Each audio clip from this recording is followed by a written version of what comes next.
Hello, everybody. Welcome to your usual Sunday stream with Margaret, a few dozen seconds early. Happy equinox weekend, everybody, and start to spring.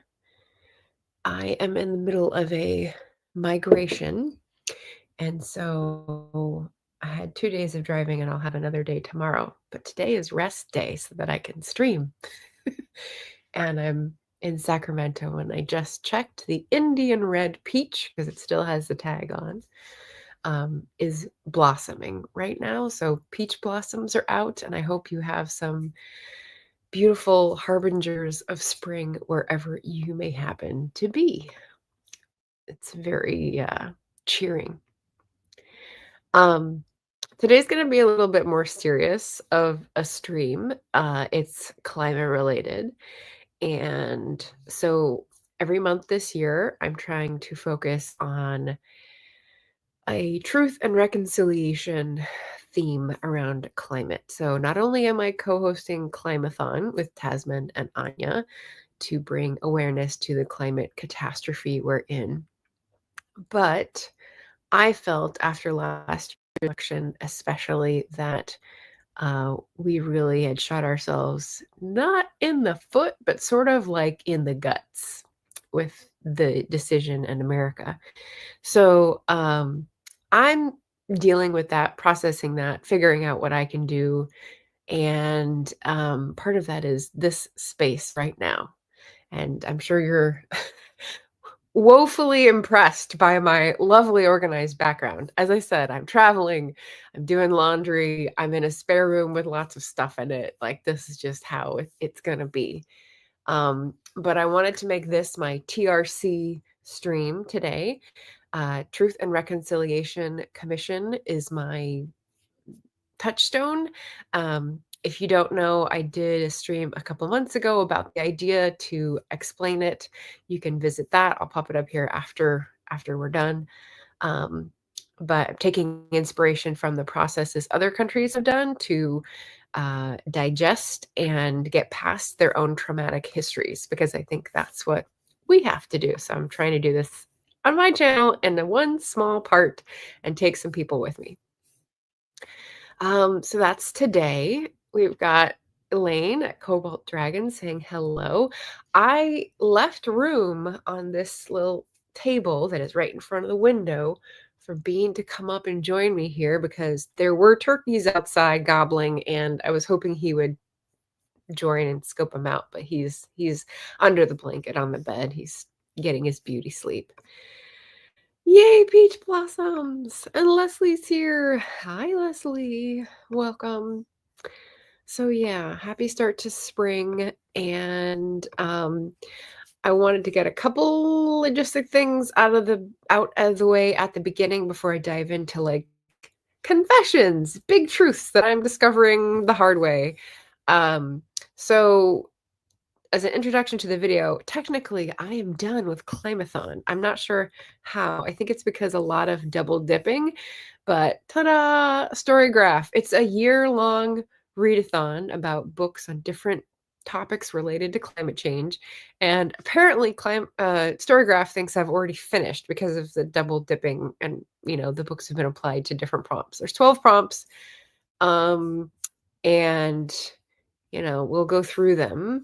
But for the moment, I'm going to say, so technically I'm done, so I'm not stressing, but also there's several books in different categories that I feel like I want to still read. So I'm not counting myself as done. Yeah, lots more learning to do this year. We have a small author update, which is that I broke 40,000 words yesterday, which is very exciting.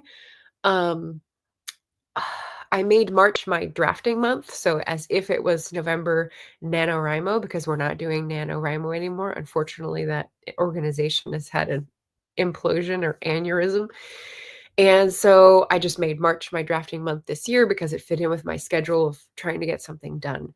So this is working on the first draft of book 2 in my latest trilogy, The Widening Gyre. And yeah, so I've been working on this since March 1st, the drafting part. I was researching it a couple months prior, and I am stumbling towards some sort of end. I'm not going to finish in March because I think it should probably be around 60,000 words. So I'll probably go into the first week of April. I was going to say September for some reason. But I have something to share, which is if you are on Blue Sky, find me there and see my updates. Because I chose March, I am using March of the Writers, which is a community event with hashtags hosted by JD Estrada Writer, our lovely friend of the channel.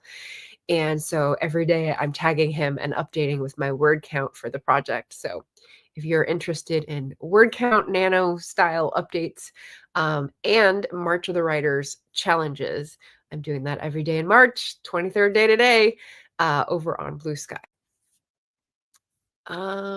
We've got a cat pot in the house. Hello, hello. Welcome. We've got a Laura in the house. Hello. I didn't know you could track challenges on Storygraph. How cool. Yes, yes. So, yeah, I'm not counting myself down really, but if you're curious about the March of the Writers, that is the link in the chat. Okay. And I think I caught up on everything. I'm going to go into more about Climathon and go back to that screen share with Storygraph at the end, and also talk about current reads and next reads and coming events at the end. But for now, we're going to jump into like confession time, because when I thought about, okay, well, I don't have a guest that volunteered to come on the channel and talk about what's close to their heart this month. So that is going to be me. And the spirit of the truth and reconciliation is that you have to come up against hard truths in order to get through to the reconciliation and start rebuilding, right? You've got to dig down to solid ground to get your foundation built securely. You can't build on a lumpy, stony surface, whatever metaphor you want to use. So these are some of the things that, especially in the last few years, and especially since the last election, I've been trying to come to terms with. Number one, and this is sort of the foundation of Climathon, so this won't come as any surprise to you. Western industrial society has dug itself into a hole, and it won't stop digging fast enough to avoid burying everyone in it. So, and they say, what do you do? What do you do when you dug yourself into a hole? What's the first thing? Stop digging.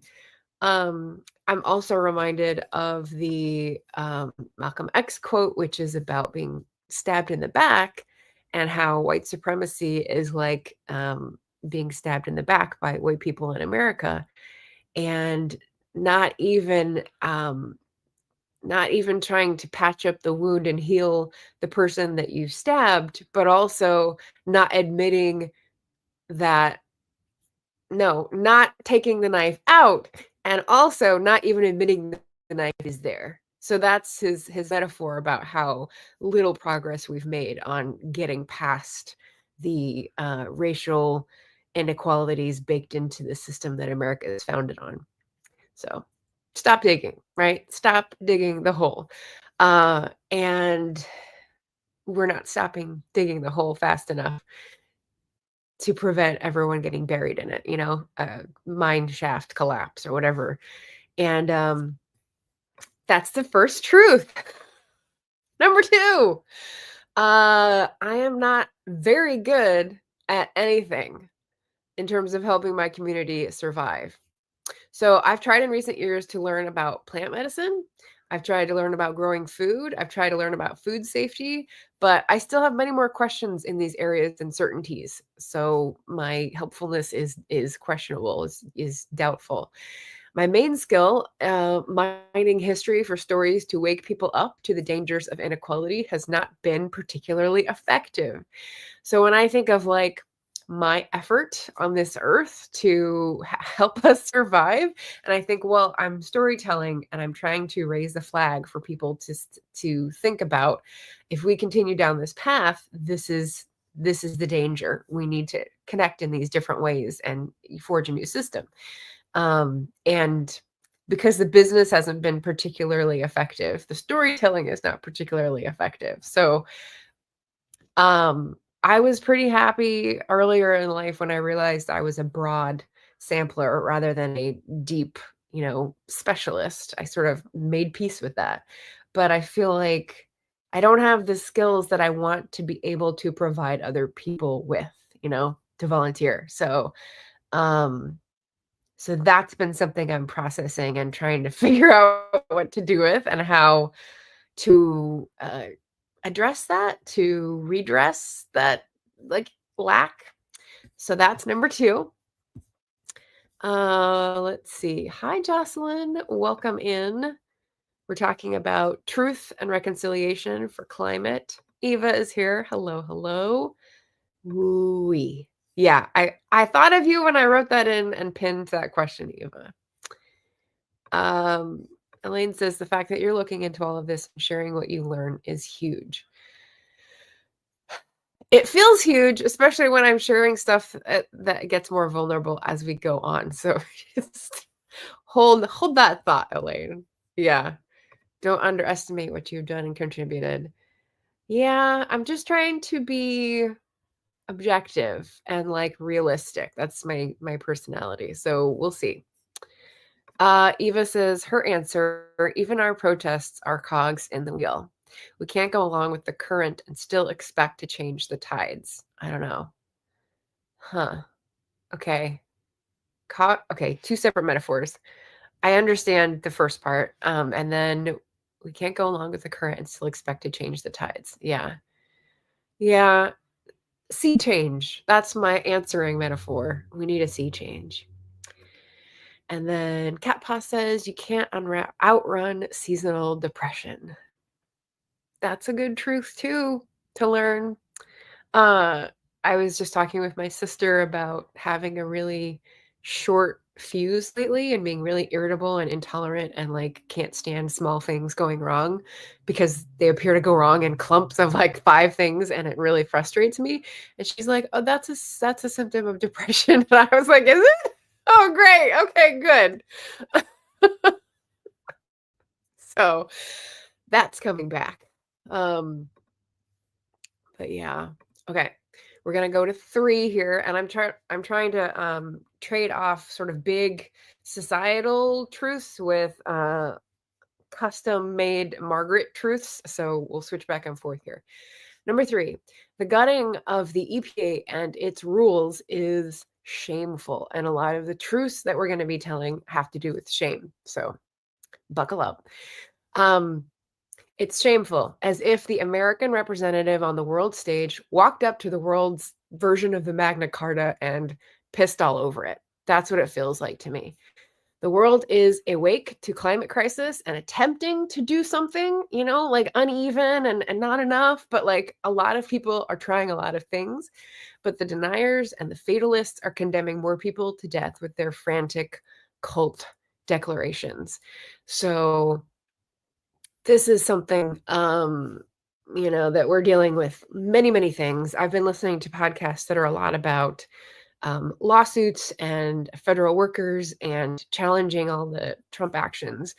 But what I haven't found really, I'm on a few Substacks, but I haven't read or listened to a compelling version of the events of what is happening with the environmental protection agencies, rule changes, firings, all this kind of stuff. So I don't really know, except that the rule changes that I saw a while ago were about changing, extraction processes, about opening up wilderness areas and national parks to drilling and development and that sort of thing. So yeah, that attitude that is like reemerging and being given free reign is really is what it feels like to me, is like the male embodiment of an American representative in this metaphor just walked up to a map that everyone had tried to come together to create and pissed all over it. And yeah, that's hard to be a part of that, to be connected to that, to be part of that family and like admit it. So that is a truth that is out there. And in case the world thinks that we don't know how shameful it is, we do. and it's gonna be hard to come back from it. Like I said, these people doing these things and shouting these, lies are condemning more people to death with their, I called it, frantic cult declarations, because instead of, trying to be objective and trying to search out the truth and get facts and find solutions, they are just shouting their version of events louder, and that to me reeks of religion, reeks of fundamentalism, and that triggers me too. So that's number 3. Um, yeah. Okay, I see the chat moving here. Okay, so Eva's got another answer. Being detail oriented is overrated sometimes. Oh yeah. Oh yeah. Okay, so my reaction to that is that detail-oriented is what we've been trained to value in job applications, because it means that we'll be a good worker. And so this is feeding the capitalist machine, like, oh, they're a perfectionist. They will work to execute our mission. Um, and yeah, that's not the highest value. But it's what we're taught, it's what we're trained to see. And Eva says, we're already so small in the big picture. Are some details worth the fuss? Um, being detail oriented is overrated. We're already so small in the big picture. Are some details worth the fuss? I don't know which level of details you're talking about here, whether you're talking about, like, do we try to do the math to get this level of temperature rise, or, point like 100th of a degree difference. Um, I don't think that's what you're talking about. It's pretty technical. That's what I just thought of first. Um, but feel free to let me know what you're thinking. Yeah. Eva says we are just comfortable enough to stay in our cages littered with the shards of broken promises. That sounds like that should go in another poem. I listened to one of your poems on TikTok, and yeah, it was a question repeated, and it was really affecting. Yeah, I just listened to yesterday as I was driving a YouTube video by Books Are My Social Life, and it was galvanizing. He was talking about anti-intellectualism and not climate change per se, but like books and politics and how that can get into lots of other areas. And he said, people who are reading a certain way, I'll let you watch the video because he goes into a lot of detail and like clarification and nuance. Um, are people who would rather stay safe in their bubble and not challenge themselves. And I thought, yeah, safe in the cages. And I like littered with the shards of broken promises. Yeah, like a hamster cage, just shredded paper. Fake news. That's really good. Eva says local protests are happening near you, everyone in America. If you can't find them, look harder, look closer, look where those who protest would be. Yeah, state capitals, um, main streets, big employers all over the place. Community centers. Leslie says, I recorded a tag that's coming out Tuesday, and you're hitting on what I was feeling. Ooh, the issues are so vast, and we're all just one person. So it feels like, at least for me, what could I possibly contribute to positive change? Feeling of powerlessness. What is the tag on? I'm curious. What is I was thinking of like hijacking a tag that was not meant for climate change and like processing emotions and just making all my answers like Bronte novel inspiration, this. And then I thought, no, that's not fair to the tag maker. Elaine says so many terrible things happening and agencies being crushed. Yeah, seriously. Eva says, man in the mirror starts to play as we see how each one of us is but a grain of sand. Oh, no. Is Grain of Sand another musical reference? Because I was thinking Dust in the Wind. But I do love Man in the Mirror. That key change. The Michael Jackson key change. There's nothing like it. An ant and a death circle. I think that was probably talking about my fundamentalist trigger. Unable to break away, and even when we do, unable to convince the others. Ants get stuck walking in circles to death. Yeah, nature metaphors. Um, yeah, and because humans are social animals, when we break away, like, we need other people. So if we can't convince the other people to come with us, we just give up. I feel like that's the progression you're referring to. Elaine says, every small thing we do adds to the collective of what others are also doing. That's true. And that's part of I Want a Better Catastrophes ethos in that book. And that's really good. And I am going to talk about the books that are on the thumbnail towards the end and a few more. My next reads on the windowsill here. So Elaine says, we find like minded souls, keep talking, and keep making responsible choices. Can't change everybody. Yes, and even in myself, like, I have to sort of ease off things, and be forgiving, like, with the chocolate that I choose or, other consumer choices that I consume. Don't let perfect be the enemy of the good. I feel like all hands on deck is sort of the order of the day. Details that I find overrated are the ones that stop us. So why won't you do the thing you wish you'd do? Oh, what's stopping you from XYZ? Okay, gotcha. Jim's here to say, hey, y'all. Hey, Jim. We're talking big truths about climate, and feel free to answer the question in the chat if you're in the mood. Can't go to the party because you don't have a dress? That's a detail you can overlook. Yeah, yeah. I saw some random video about someone making a dress out of paper, and it worked until it rained. That's funny. The spring is in the air tag. I was answering, when was the last time I had a book slump? Oh, okay. It was related to learning new info from nonfiction, more specifically the damage the state system. Yeah, here and abroad. Oh, yeah. Yeah, because when America sneezes, the world catches a cold. Oh, my goodness. Okay, so I got up to number 3. Number 4, big truth. This is the personal Margaret one that I'm processing. So I'm just looking at my notes here because I thought of this overnight and this morning and needed notes. Number 4, I'm not going to live the life with a partner I had imagined growing up. I've passed many milestones without that person and maybe closer to death than birth at this point. I've been hopeful in cycles. I've done lots of dating, but the election really made me feel like giving up to focus on bigger communitarian survival issues. This does leave a gaping hole, and it's just like any loss, even if it's just an idea of something, we do have to mourn those things. So I'll have to do that mourning alongside the greater mourning of so many species and habitats and beauty in the world.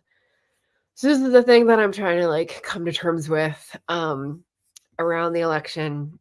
Before it, after it, I don't remember anymore, but there was like a definite event where I was like, "Oh, I'm not going back on dating apps." Like, that's just pointless. Like, especially, "Oh, we're Republican dudes and we're gonna lie because we only see liberal women on the apps," like, whatever nefarious things are happening. And I was just like, I can't with this disingenuousness, like, if I'm already being asked to confront not being able to trust, I don't know, 35% of Americans' judgment, and ability to perceive the same reality I do, like, I am not putting myself in a situation where I'm gonna be vulnerable to people that I don't know. So, it was just it's hard to give up, though. It's like originally, I thought I would find a climate-related job in 2019, and I, applied to jobs for about a year. Didn't hear back from any of them. Was looking at state, county, local jobs, parks and rec jobs, like policy jobs, like auditing jobs, like stuff that would have some sort of impact on environmental impact, on environmental footprint, and nothing. So it's just one of those things. Like, I feel like I have a skill, but I can't sell it. I can story tell, and I can't get the word out about the books, or I can um, focus on waste reduction and bringing people together to try to find solutions, but I can't like tell someone why I have the background to do that in order to get my foot in the door. So like letting go of that pathway is really hard for me. So yeah, that's number 4. Let me catch up with the chat. The sneeze. Yeah. Same. Same. Jim says, quote, climate change is the greatest threat to our existence and our short history on this planet. Nobody's going to buy their way out of its effects. Yeah. Yeah. What's the quote from? Maybe you'll put it down later. Eva says, we have elections coming up on April 1st. Oh, you have a special election too. My small town is keeping all the divisive topics at the top of our reality lately. Oof. And I think that's Illinois, right? Instead of Tennessee, Illinois. I know if anyone doesn't know, Wisconsin, please, Wisconsin people, vote in that special election on April 1st. It's not an April Fool's. There's a special election and it's really important. And Elon Musk has dumped a whole millions and millions of dollars to try to sway people to elect a judge that will do his bidding. So please, I think it's Susan Crawford, get the regular judge in so that you still have power over your own elections, because Jesus Christ. Why, thank you. Sips tea. Okay. Eva says, I don't know people in general. Okay, I think I know what you mean by that. I'm eyeing some groups to jump into once I get over some details I should ignore. Okay, so yeah, processing and then like realizing you also need to do the thing that you just mentioned. I think, if I'm understanding it. Elaine says, same here. I am worried, but hoping for the best. Plus, grateful will be done in a month. Oh, the elections. Okay, so I don't know the timeline of the Canadian elections as well, but man. I heard this thing is going on in Canada, so solidarity. Eva says, now I'm gonna use Find Margaret and Prince Charming as another reason to join these groups. Yeah. Yeah. Cat Paw says, so many things I wanted to do and hoped for, and here I am, disabled and unable to find a job my broken body can do. It is hard to give up. Truth right there. Difficult to give up and allow self to grieve. Yeah. Yeah, I feel it. Jim says, there is no planet B if we destroy this world. That's not in quotes. I have heard this phrase before, though. Yep. The world is going to be fine. Humanity, on the other hand. Yeah. There's always that clap back. Illinois, yes. Okay. I didn't realize it. Okay, so Wisconsin, Illinois. Oh, okay. Mark Ruffalo. Yeah. He's one of those actors that I think like he's balancing the commercial paycheck and the projects that are I feel really important. Not artsy, but socially important. Like Dark Water, I think it was. About not Monsanto this time, but DuPont and the Teflon fallout in our water. Elaine says, I feel the same. Back issues make jobs harder, frustrating. Yeah, Elaine was talking a little bit about like budgeting and like, trying to change income level and trying to be creative with things. A couple of live streams ago. So yeah, feeling it. Here, prime minister election, but we don't vote for the individual. Depends on what party gets most of us across the country. Yeah, I vaguely remember that, it's more like France where you're voting for the party and they get a certain amount of people on the ticket. And Cat Paw says, I picked a napkin last time I traveled and it said just that in 2019. Oh, there is no planet B. Yeah. I framed it. Oh, you said it again. See, I just needed to keep reading. Yeah. It's a good one. It's a good quote. It's pithy. It's catchy. So I did number 4. Number 5, there's 6 of these, so we're almost to the end.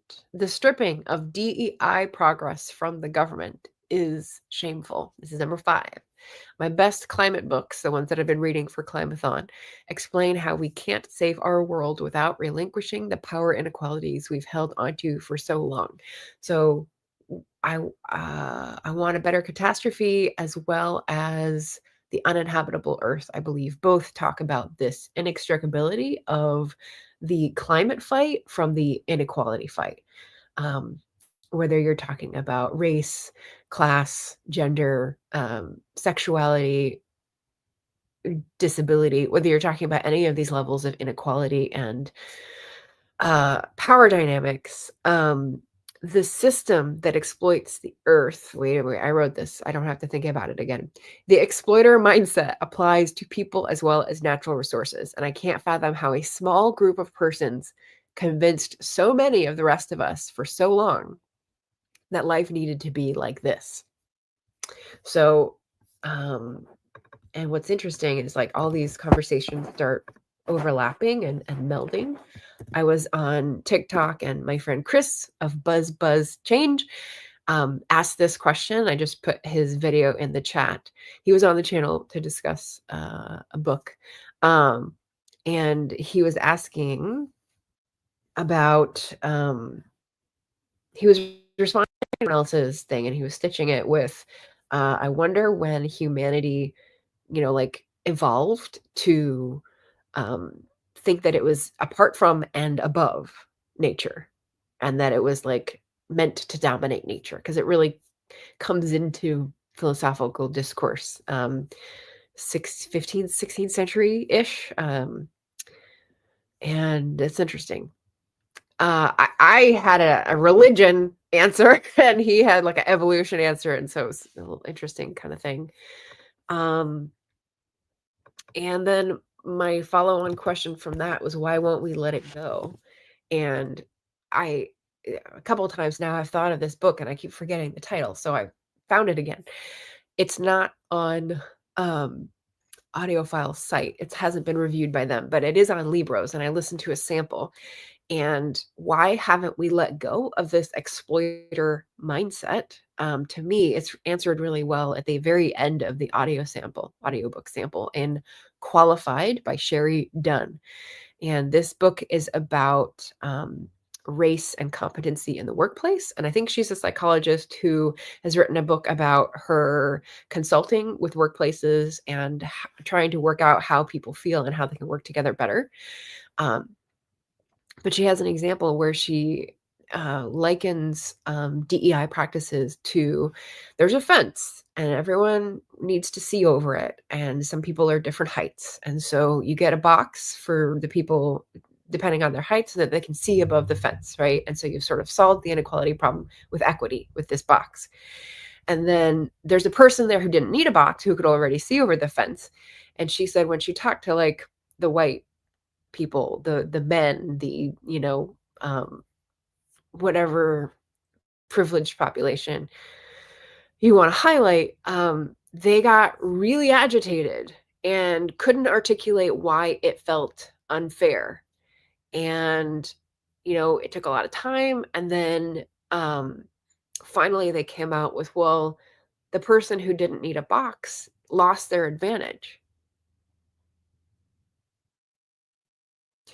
And so if we have a hard time seeing past our privilege, that's, I think, like one of the ways in to realize, oh, we thought we had this advantage because we're special, we're unique, we deserved it, we God's chosen people, whatever your argument is.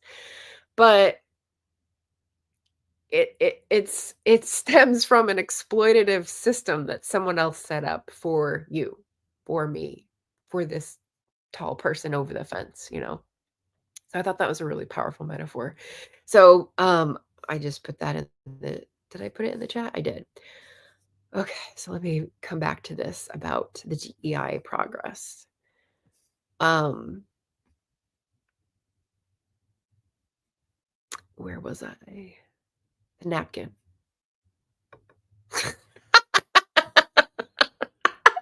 Laura says, Eva set Margaret up with Mark Ruffalo. Execute. Let's do that. I think he's married with kids, so, not even gonna think about that. He does seem really cool. Jim says, "Emmanuel Macron, president of France, said there is no planet B." He's not the first one who coined that phrase, though. It's gotta be before him. But, he's a baller. The way he shook Trump's hand, I'm gonna get behind that guy, even though he's not, you know, perfect. OMG.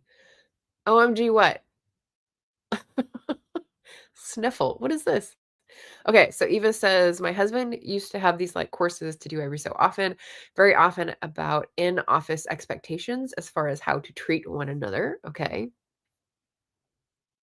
Wait, are you talking about the DEI conversation, or is this developing into another? Oh, okay, here we go. Hold on, Elaine. I'm skipping so that I can get some continuity. A lot of these fell into DEI standards, and all of these are gone now. Right. Any sort of trainings that were like tolerance or anti-sexual harassment or, like anything that was meant to improve the workplace for people who are having a hard time in it. Like, we don't care about you anymore. That's the message. Trainings. Yeah, sensitivity trainings. Elaine says, "We are all doing the best we can. Talking together and staying connected is very important." Yes, exactly. So, if you have a similar thing, if you have a similar list when you reflect once in your journal and you want to talk about these truths, whether they're personal truths that you're grieving or they're planet truths that you're angry about, like, let me know. I have plenty of openings. I have Victoria coming on in May, but like April is open. June, I think it might be Susan Palumbo. July is open. So yeah, hit me up. Okay, last one, number 6, and I can't do it on both hands anymore because it requires both hands. Truth number 6, I'm scared of physical activism. The being in a crowd, the being vulnerable to police, the reaching out to a person in crisis, the opening up to personal criticism. I've tried for so long to be unimpeachable by my own lights, to reduce waste, to reduce impact, to improve how I speak about people and things, to expand what I learn about people and isms. But the personal connection piece, especially since the pandemic, has gotten harder and harder. Every tunnel out from my little cave is a precious victory. And as awareness of this dawns, like right now when I'm processing it, is it easier or harder to dig the next tunnel? I don't know. I don't know. Um, so this truth came to me because I volunteered this information at a neighborhood meeting. We had something called Meeting at the Crossroads, which was the local bookstore that I launched at, hosted a pair of people who were with the National Writers Union, and they were getting together with the idea that, do you have a burning desire for change but don't know what to do? Do you want to connect to people and help out and like make people feel less alone, but don't know what to do and don't know who to call? Come, this Thursday night or whatever. So for their second one, I saw the notice and I was like, "Oh, do I go?" And I was like, finally like, "Just go. Just go.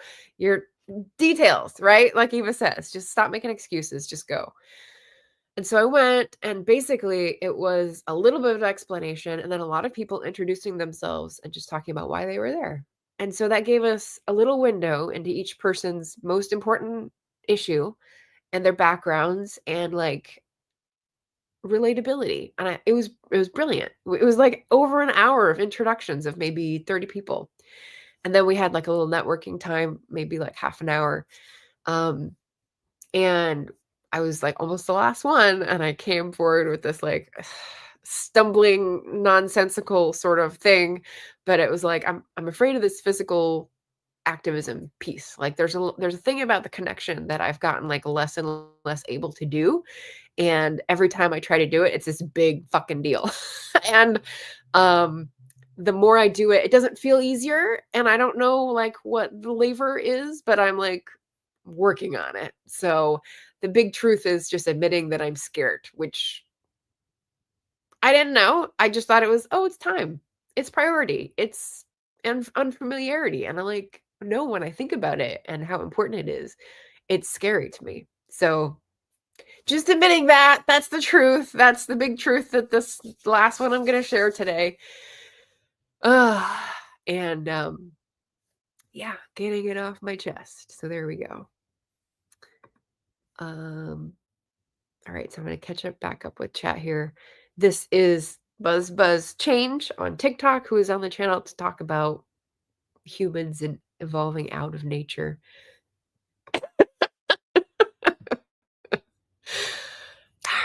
Yeah, you guys are funny. Um, yeah, talking together and staying connected is very important, and Jocelyn says, "Yes, it sure is." Catpot also says, "It is very important, and I'm not good at it right now. I feel more of a drag and a burden I don't want to inflict on people." That's hard. That's really hard, and I felt that too. Um, yeah. Especially when, like, asking for help about health issues, which I don't know much about, and I definitely have, like, anxiety about asking anyone in the medical profession for America reasons. Um, but, interpersonally, it's like, "Oh, well, do I do I inflict trauma on someone when I'm asking them about medical things because whatever?" I don't know. It's hard. Like, it's one of those things where I feel like this is, like, another, like, little discovery, but I feel like proximity to people is the middle ground. So, for example, when I'm talking about Black Author Tuber readathon stuff, and I'm like, I'm reading Black authors' books, I'm for sure not understanding all of it, like, but I'm trying to support a population that's marginalized in a small way in my community. And, like, exposing myself to things that I don't understand, that's good, that's challenging. Um, Engaging with it, like, I was talking about that. Did I even finish that thought? Books are my social life. He was talking about this, safe little bubble and not engaging with your readings and books are not politics. That guy, he's great. Um, and I lost my train of thought. Proximity, that's right, okay. So if we don't have, the automatic presto ability to understand someone else's history and trauma and treat them sensitively in the way they deserve, like, maybe observing and listening and you know engaging in the chat and uh just kind of figuring out what the vibe is first. So this is why I subscribe to a lot of Black authors channels, Black booktubers channels, and I'll watch their streams or their videos and just let it sit and just, like, learn. And, like, they're not there to teach me. They're not there to speak to me as an audience, as a white woman, but I can still learn from what they're putting out, what they think is important, what they are up in arms about. And so I feel like even if we're not doing things perfectly and meeting them all the way where they are, we can't just stay in our safe little bubbles. We have to get in their spaces and listen. So that's what I've sort of come to as my middle ground. And maybe there's another next step that's like the next step forward after that, but I'm not there yet.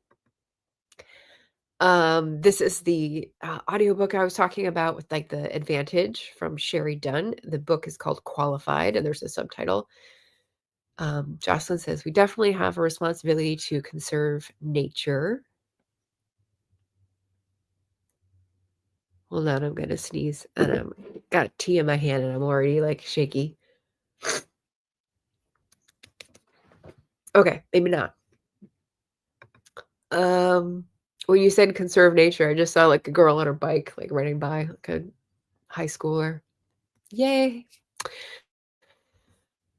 Elaine says, "We all have something to contribute. Glad you're here and sharing your thoughts." Yeah.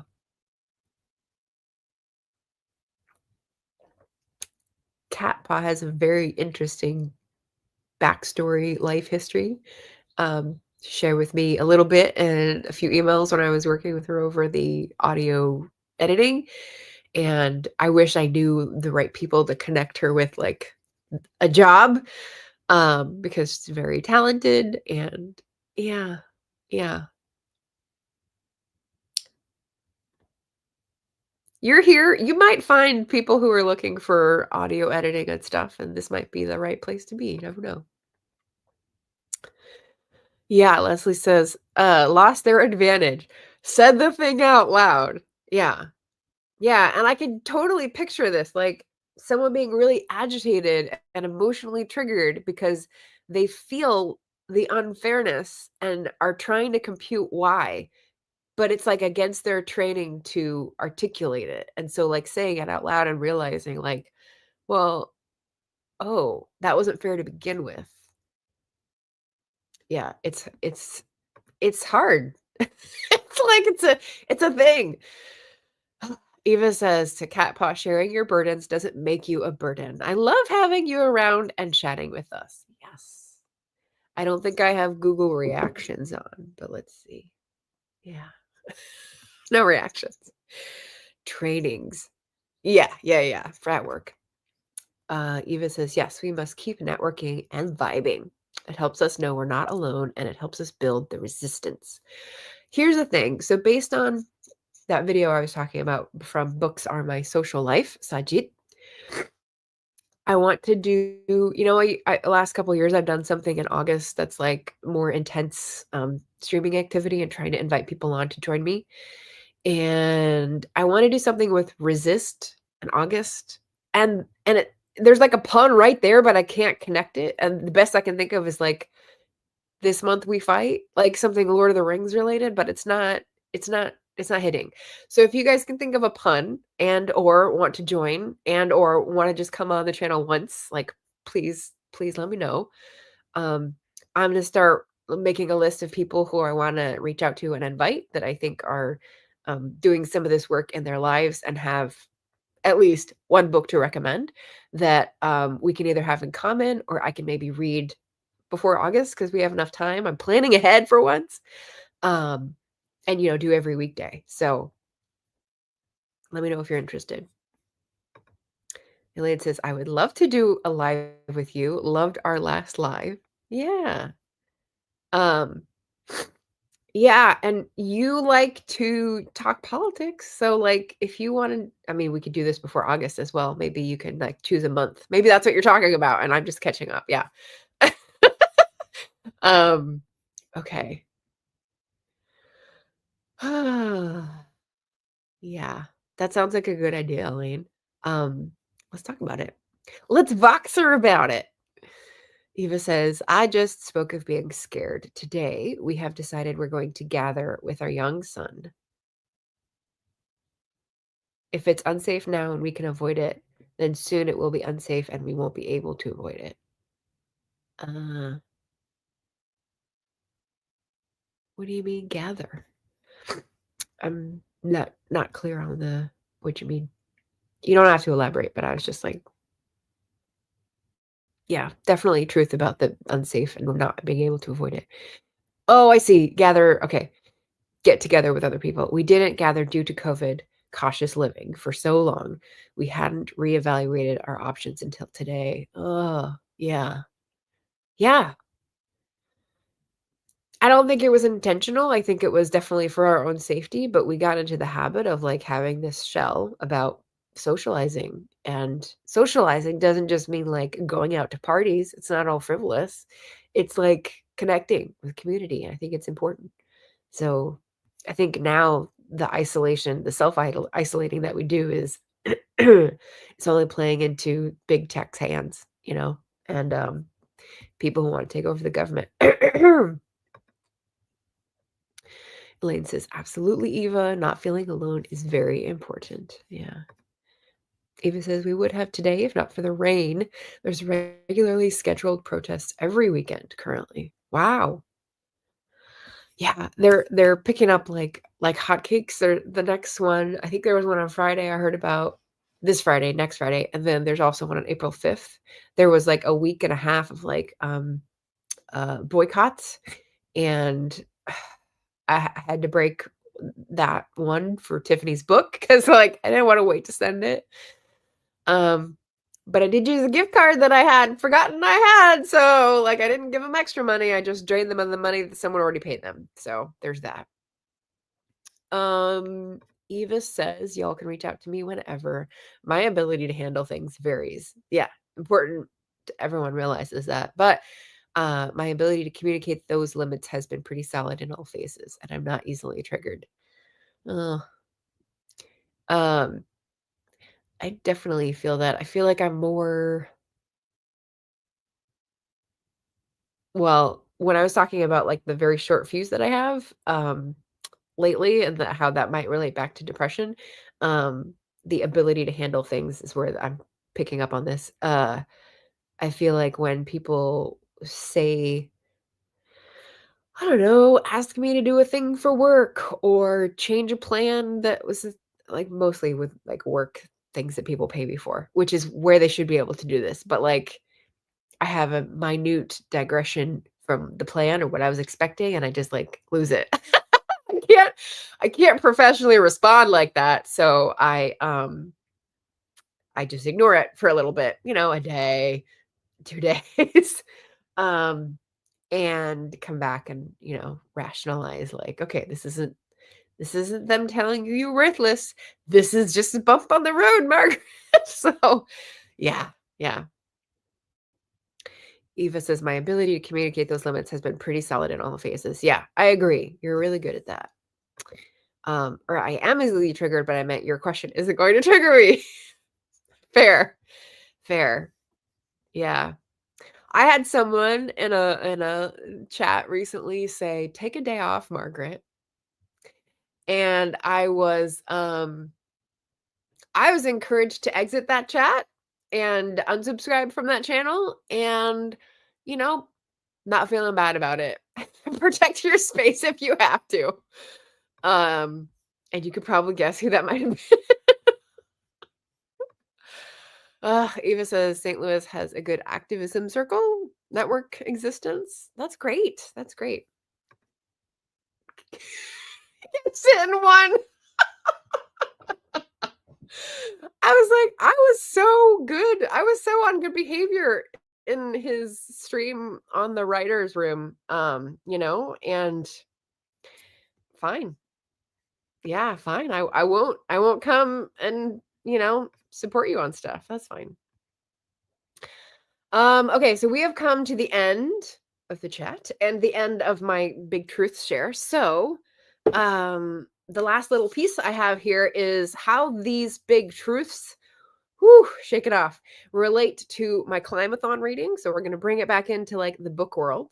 And I'm going to talk first about the books on the thumbnail, which I have read, and then a current read that relates, and then next reads. So all like the fun things that are still on my list, and I've got plenty of time. It's only March. I've got 8-ish months to do so much more learning on climate catastrophe and activism, which is very exciting.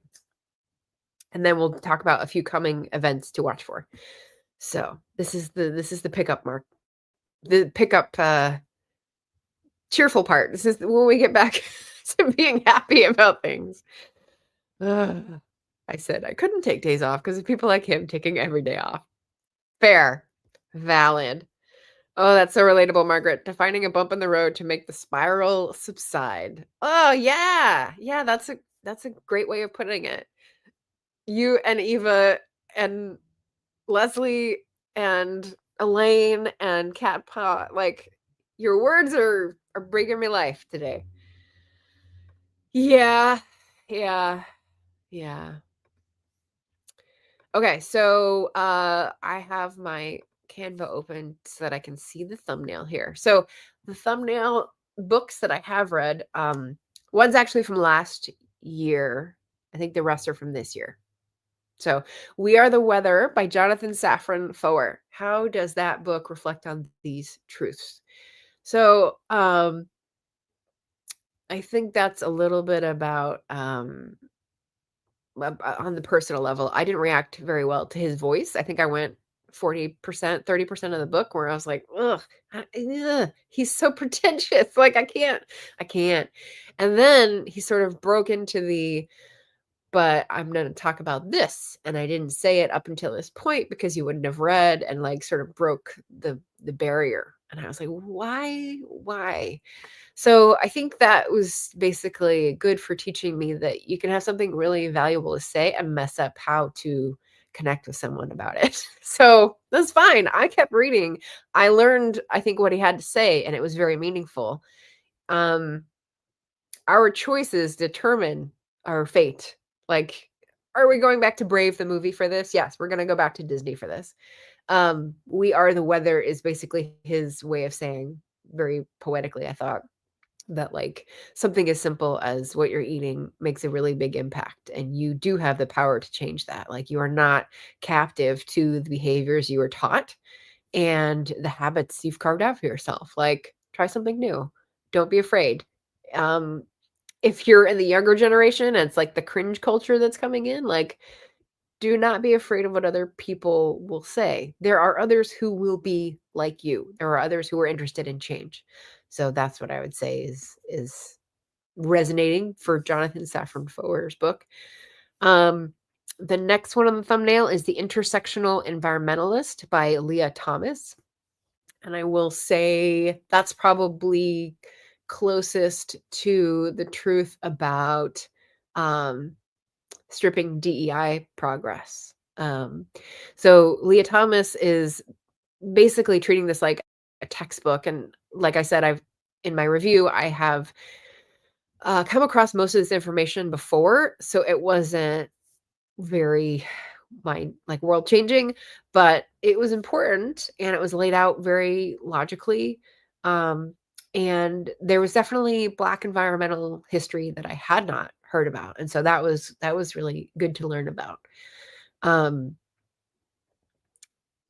so yeah, the original lawsuit that she talked about, where it was I think it was GM that was discriminating. They hired a bunch of Black women, and someone sued them for the firings and said, "Well, we're not discriminating against Black men, and there's legislation for that, and we're not discriminating against women. There's legislation against that. So you can't say we're discriminating against anyone firing these Black women." And it was like,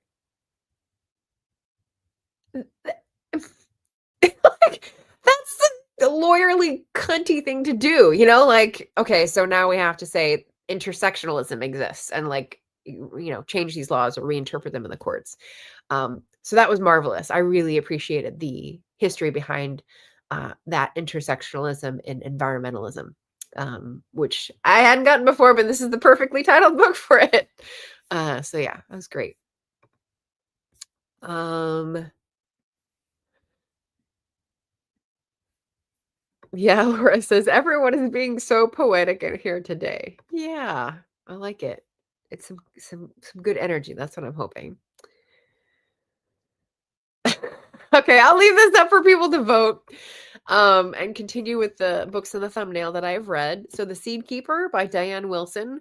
This is a book, it was like a triple dip. It's, by an Indigenous person, by an activist. It's about, someone who's involved in food and farming, so there's that prompt in Climathon.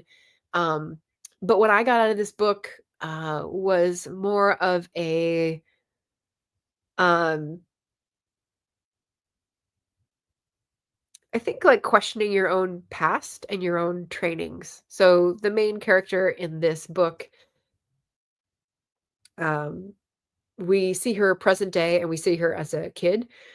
And she had a rough childhood in the foster system and losing her dad early and like being scooped up from the indigenous family to bad foster placing, and was really divorced from her roots, and ended up escaping what was a terrible situation by marrying a white farmer guy who was, in that middle ground of like sympathetic, but also can't see the truth in front of his face kind of thing. So, uh, Midwest white farmer dude, she lives this life, she has the kid, she has like good enough things happening, and then he dies, and she has to sort of reevaluate everything and choose again, because she's at a crossroads.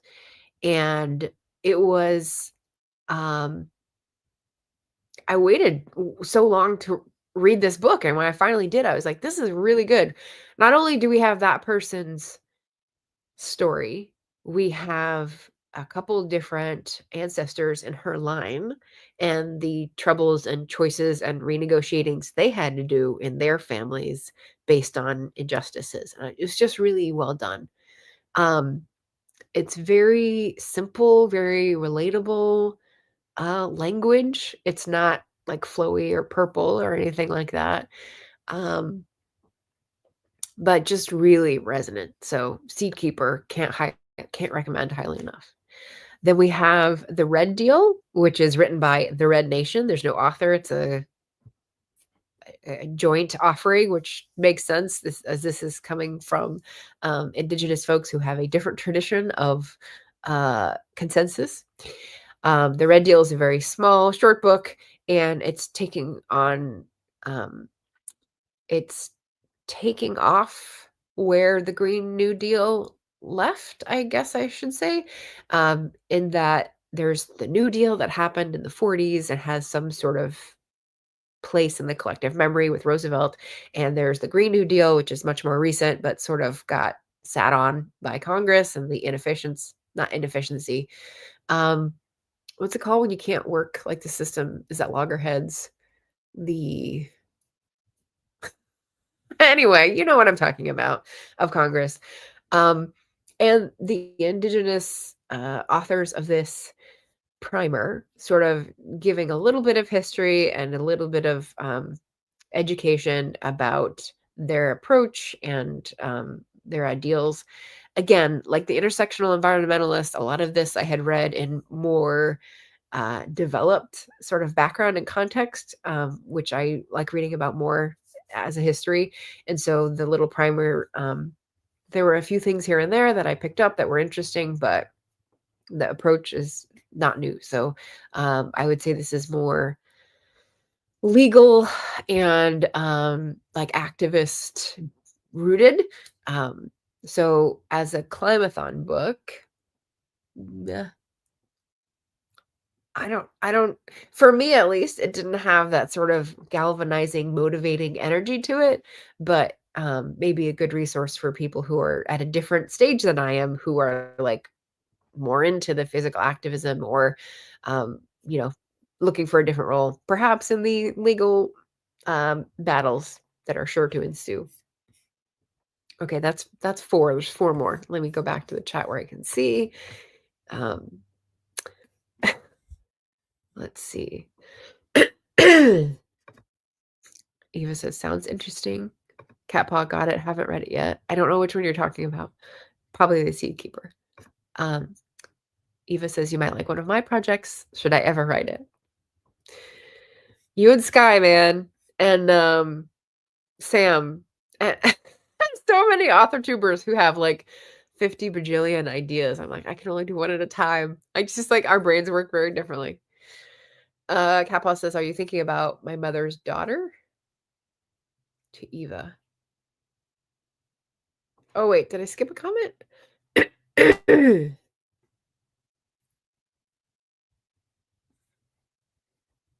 No, but that doesn't make sense. Maybe it just came out of order.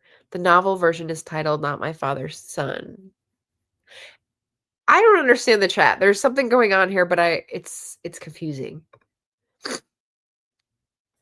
Um, Eva says it's been coming up a lot lately, but it's such a heavy write, so I'm not opened it quite yet. The story she wants to write. Gotcha. Eva says, I had put 3 chapters on Vela, then had the major event last January. Then Vela died. I still think of it in serial form, though. Oh, bumps in the road of like a story coming to life or that life happens. Yeah, yeah. Um, My Mother's Daughter is the name of my Substack, says Eva. Are you thinking about my mother's daughter? Huh. Okay, I'm still confused as to which. one cat paw has and hasn't read yet, but that's okay. Um, whew, okay, so continuing, we're rounding the end here. We've got 4 more books that I've read that, like, I'm just gonna relate to Climathon and the big truth telling. Um, It's Not Just You by Tori Tsui, so this is one of the most recent reads I read, I think last month before I had to return to the library. I was really excited about this one because it was sort of putting eco anxiety in context. And the big truth here is that I think a lot of the maladies that are on the rise or are just appearing are like humans' natural reactions to the terrible modern society that we're living in, both physical toxic substances and harmful pollutants in the air and water, but also like the cognitive dissonance of the media environment and the inequality and the eroding liberties and the weird frenetic death cults, like all that stuff happening and just like being a sane person, like paying attention. So um, that's definitely what appealed to me, and It's Not Just You was about someone going on her own journey of, like, I have these things, both physical and mental, that I'm trying to deal with, and I'm really wanting to be a climate activist, and I want to see if they're related to each other. So, it's a little bit of a memoir, but more of a, like, trying to ground her, researches and experiences in a more objective way.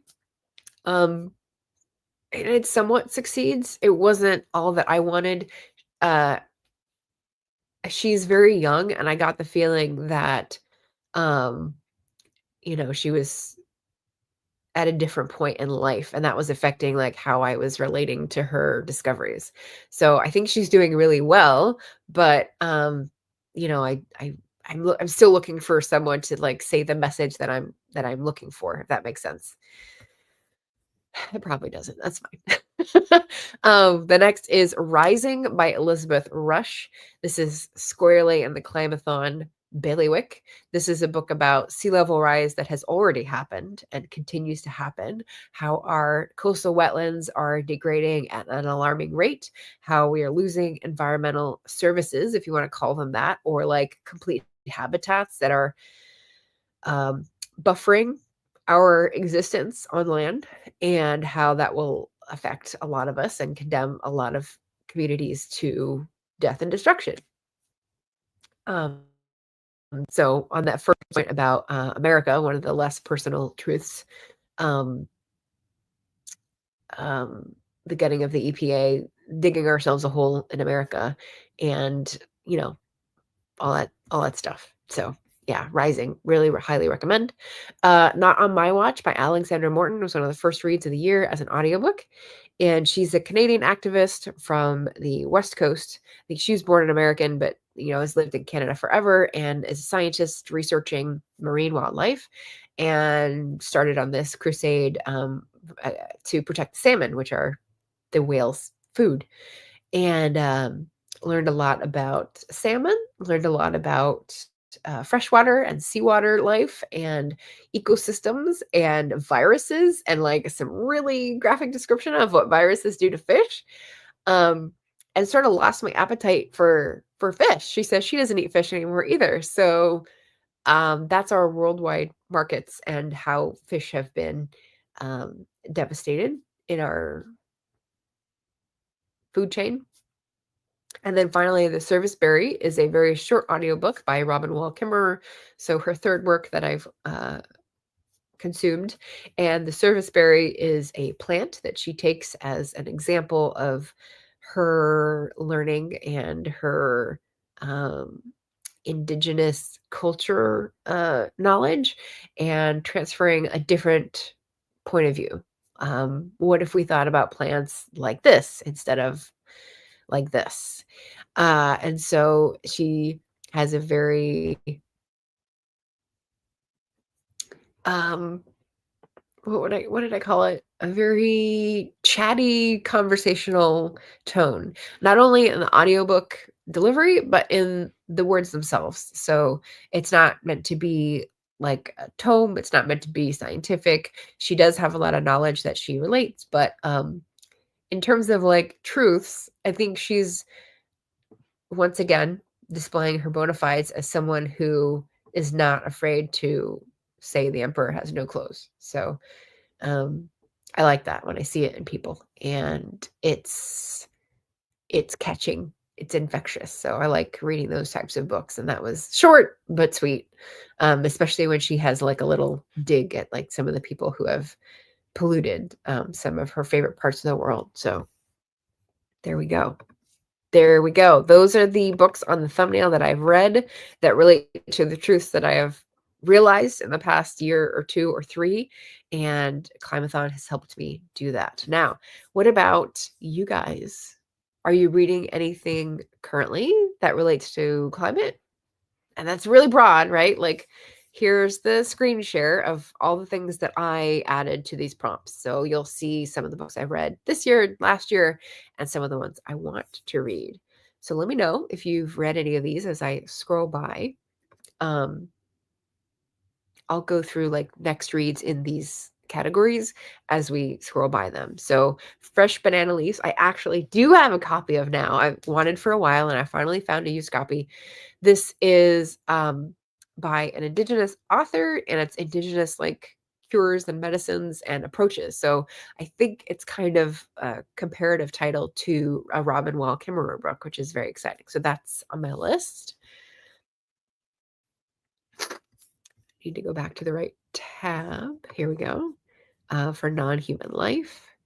For water, what did I have? Oh, okay. So the blue machine. So, I said that I wasn't really good at anything, and like a lot of my understandings have lacked, like how does food safety actually work? How does the ocean actually work? What is my impact when I choose to do this or this? Um, the blue machine here on the bottom row is gonna be about like the ocean currents, and embarrassing as it is, I'll admit it, this is confession time. I learned about something called the Western Australia Current from Finding Nemo. Like, I had heard about the conveyor belt, the thing about, the ice caps melting means that the cold is going to sink, meaning that the conveyor belt is going to slow down, meaning like the whole climate system is being affected. Obviously, that's what climate change is, but this is how it's going to play out. And I didn't like, I don't understand how it works originally, so I don't understand how it's changing. So this is why I wanted to read that kind of book to like find out. Um, yeah. Ooh, okay. Let's see. Sorry, I'm like this is part of the new health thing is that I have allergies even when I'm not in my home. Well, I really don't want to figure out what it is on some level. Okay, Eve's trying to figure out why I'm confused. I think Cat Paw is asking if I was referring to that project as the one you'd like. I don't know if Cat Paw has read, and he just heard me mention them before. Oh, okay. I think we're all confused. Yeah. Okay. Cat Paw has the Seed Keeper. Okay, that's what I was thinking it was. And says, I read the excerpts Eva posted, and they were riveting. Oh, wow. Well, that's a good motivator to come back to that project at some point. It just came to me, a professor ideal date. I need to look. Okay. Is it okay if his children are only 7 years younger than you so long as he's not their carer? Oh my god. Oh, okay. I don't have anyone in mind. I'm just being random. Okay. Great book recs too, per the usual. Excellent. Thank you. Elaine says, woohoo, Canada. Eva says, I like fish though. I like liking fish though. Well, that's the thing. When they're healthy, I like eating them too. But like hearing about how people were buying fish that were infected with viruses that we don't know their effect on humans and just picking them up at the market because they're not inspected, like that grossed me out. I have bike envy. Why? Uh, because of my dad's bike in the background? I don't ride a bike, so Elaine says, "Video you may like, How Wolves Change Rivers, maybe on YouTube." Okay, I already have a tab open on this very window that I opened up before this stream because when I looked through this, there was a book by George Monbiot. I don't know how to say it. It's a British name, but it's like weirdly French looking. Anyway, I was like, I know that name, but I don't know how I feel about it. Like I can't remember if it's a good association or a bad association. So I looked him up on Wikipedia. He has had an amazing life and he's a Gen Xer. He's 62. Sorry. And he either wrote a book or had a documentary called How Wolves Change Rivers. And I know some of my scientist friends will come at me about, well, there was only one study in Yellowstone and it was really specific and you can't generalize it. Like, yeah, sure, fine. But like this one thing happened, so they want to make it a catchy title. I'm okay with it. The video is only 5 minutes-ish, but shows how interrelated the environment is. All this to say, like, we're on the same vibe, Elaine, obviously, this morning. Bike and matching trousers. Are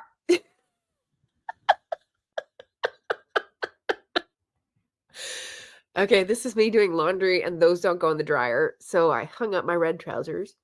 I got those at a thrift store, and they had, like, one repaired rip, and I was like, someone knew how to sew and then gave it up. That doesn't make sense to me, but I will definitely take these. They are cute. They're originally from JCPenney, and I was like, these are really cute. But yeah, that's my dad's bike. So it doesn't exactly match because he couldn't fit into those trousers, but there you go. Kappa says, I'm about to start All the Water in the World. Okay, excellent. I just saw when I was looking up the Sherry Dunn book, actually the audiobooks, I saw that Erin Kafal has a different book. So Erin Kafal is the author of All the Water in the World, which I thought was a really great eco-thriller. She has a nonfiction about having chronic kidney disease, sorry. And being either a science researcher or, you know, having not being able to do what she wants with life, basically. And I was like, oh man, I took a picture of it on my phone. Hold on. Sorry for all the sniffling, guys. Okay, The Mourner's Bestiary is the last one I took a picture of. Erin Kafal. Erin Kafal lives with polycystic kidney disease, a congenital disorder that killed most of her family members before they were 50. Her performance is graceful and authentic, and she draws the listener into her story with a clear voice and lyrical pacing. Kafal parallels her own ticking time bomb with the developing disaster in the ocean. Her beloved Long Island Sound and it says read more, but I can't click on it because it's a photo. But I was like, ooh, I really loved her writing, and she's got a memoir. So just flagging that for folks. Okay, I'm spending too much time on this. I'm going to keep scrolling with the next reads. We've got Blue Machine and Deep Water. Both of those are on my water list. I'll come back to chat in a second. So Earth books, we've got Seed to Dust is a memoir about farming, which maybe I'll get to. The one that I'm really excited about here is Healing Grounds by Liz Carlisle. Let me just poke into this. Farmers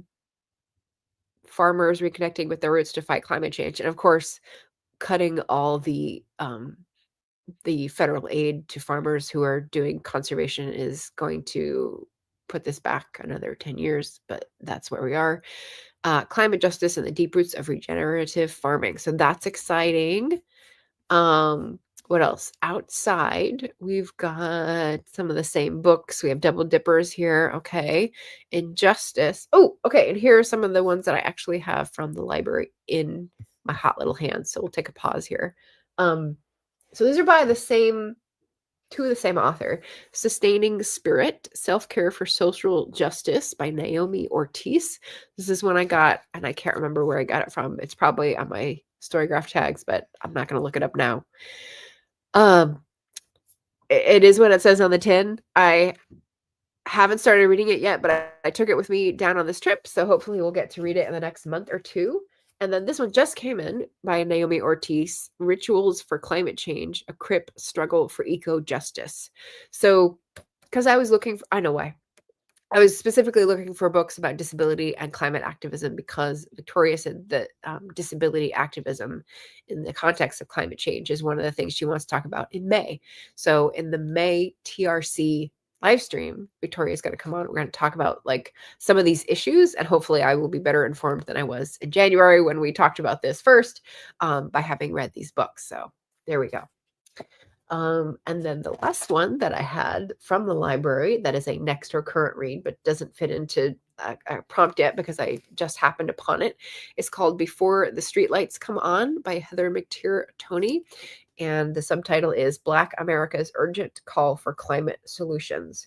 So I think we're going to see activism history in this as well as solutions. So very excited about this book.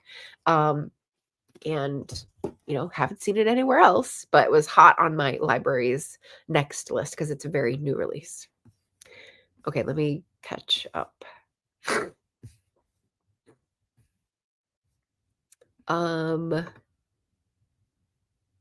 Elaine says, need to start Nature Speak by Ted Andrews.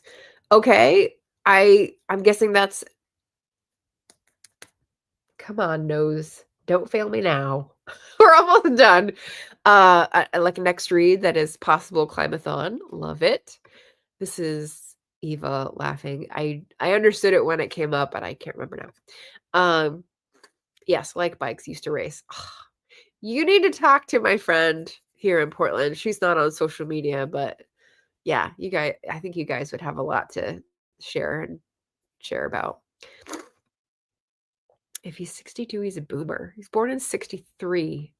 Maybe you're right, but like the youngest boomer ever. Yeah. The oldest Gen Xer would be 60 now. Okay. All right. So like on the cusp. I'm Gen X, but on the other end, 1964-ish for the Gen X start date. Okay. So he was born in 62. So yeah, just me. Gen X feel like boomers a lot, though. They aren't all cool. That's a misconception. Well, George Monbiot is on the cool list, I would say. If I just... Actually, it's not Wikipedia. It's his about page on his website. So yeah, it's Monbiot, BIOT.com for anyone curious. Gen X here, I can hear you. So is Eva. Yeah, you're in the same bracket. I don't know about Elaine. Elaine is 61, January 64, boomer, Gen X. Yeah, on the cusp. Boomer. Gen X, the one? Yes, just before millennial. So my older sisters are Gen X.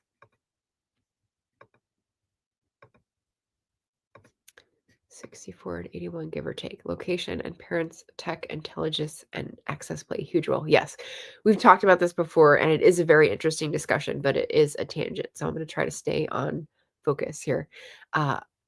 Siblings that fall into Gen X and Boomer. I put most of them Boomer. Yeah, depends. Mother, silent generation. Yeah. Elaine says The Earth Path, Starhawk, about permaculture and making realistic choices. Oh, okay. So Jim will probably remember this. A long time ago, I wanted to finish the 12 Swans. Can't remember what it's called, but it's a Starhawk book. I had started it with the plant medicine course, and it dissolved, so I didn't get to finish it with the group, and I never went back to like the intensity of reading it closely with the group. So it's just, I have not been able to let it go, but it's still on my shelf unread and kind of waterlogged at this point.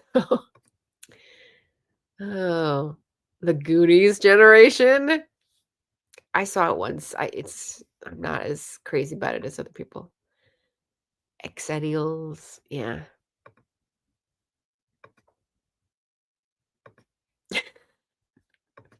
Jocelyn's got to go. Thank you for the stream. Thank you for being here, Jocelyn.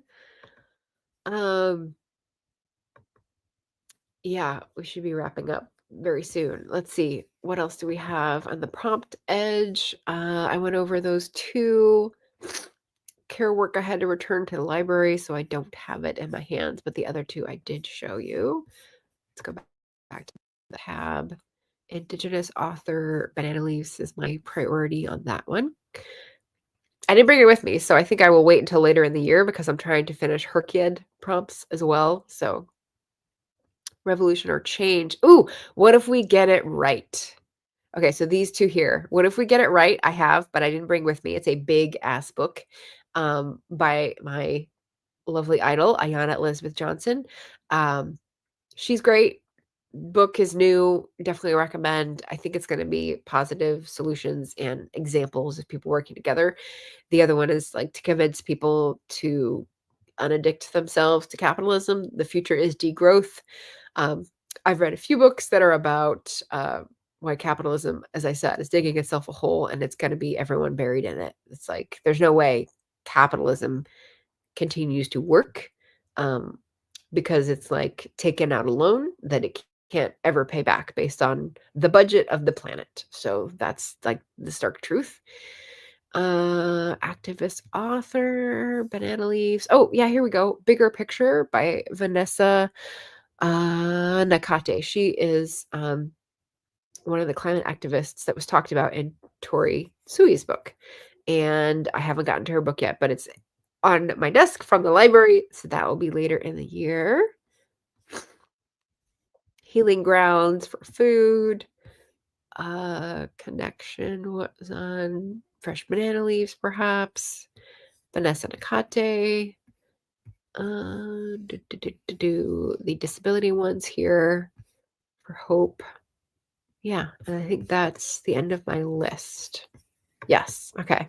So you can access the Climathon challenge. You just go to Storygraph, you go to challenges, you go to browse, you look up Climathon, you'll find it, and you'll see all the books that everyone has added to the challenges. So you'll probably see mine in there and mix it with everyone else's. Lots of choices, different languages, you know, Tasman and Anya are out in Europe and Spain and Poland. And so like very diverse exposure to books, which is great. But yeah, those are the next reads. And I will hold off on my current read because I don't think we need that. And it's been a long stream.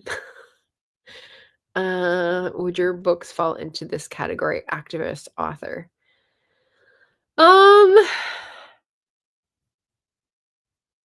I mean, maybe.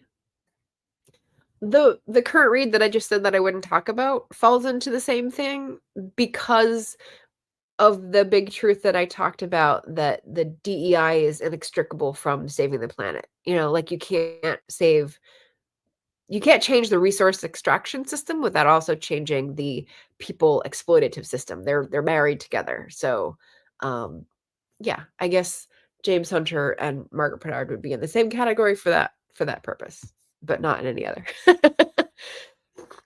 Cat says, I remember hearing about sociocracy. Could do with an easy read on that. Oh, I haven't heard that. It sounds technical, but if you say it's an easy read, maybe it's an easy read. Lol, baby stream under 3 hours. Yeah, but I mean, I've definitely owned up to the fact that I'm not a long streamer. I get fidgety, I get restless, and you can hear that I lose my voice when I'm on my own. So, normally don't do longer than 2. But yeah.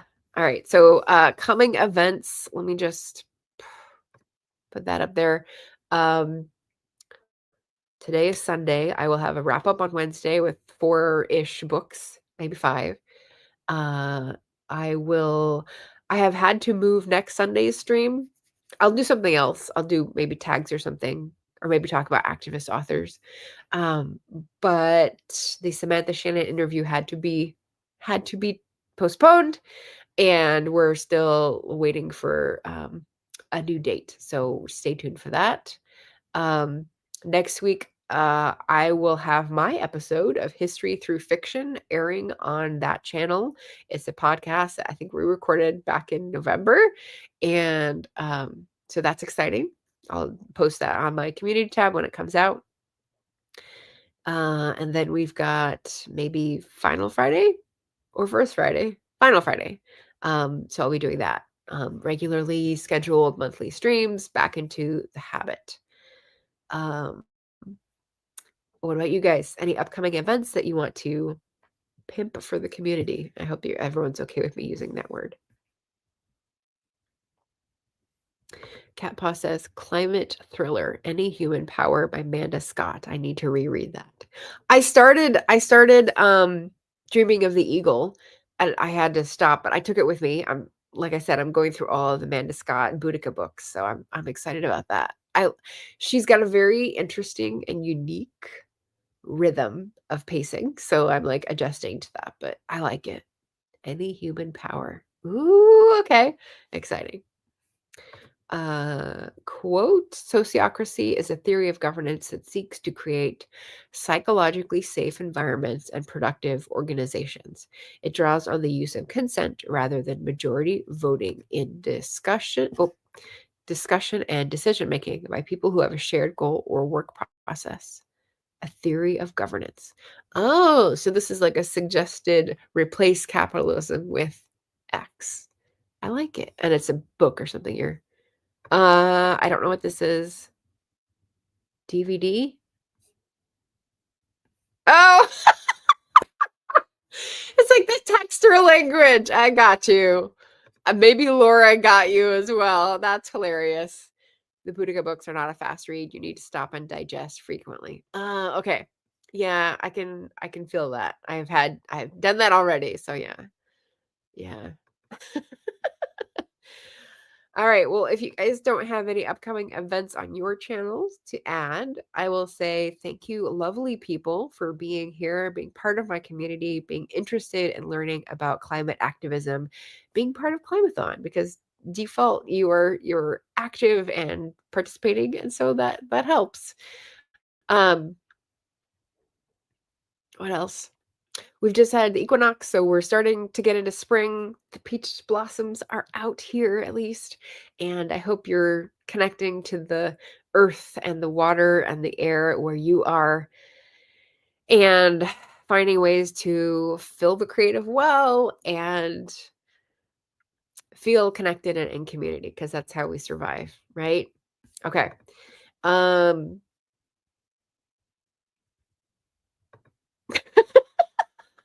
Leslie's that age too. Yeah, we're all remembering.